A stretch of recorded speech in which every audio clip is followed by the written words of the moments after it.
This is a piece of spiny dogfish, a type of shark, sold in fish and chip shops across the country as rock salmon.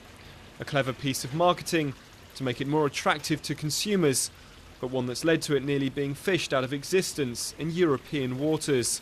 This chippy has been selling it for over 40 years. When we first started here, was so much, I mean, this doesn't seem all that many years ago, the dogfish was one of the cheapest fish on the market. And if you bought a few boxes of cod, they used to give you this couple of boxes, at least one box dog free of charge.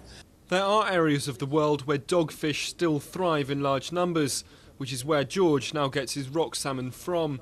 But environmental groups are concerned that demand will lead to these stocks being rapidly depleted.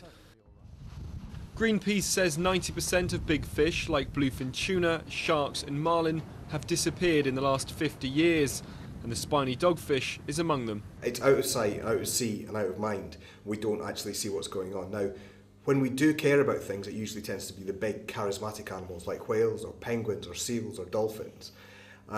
It's much more difficult to get people to care about fish, even more so if that fish happens to be a shark or it happens to be something that's quite tasty.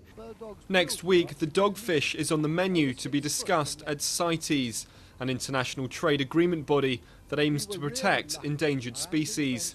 Campaigners want the spiny dogfish put on Appendix 2. What it does is it regulates international trade.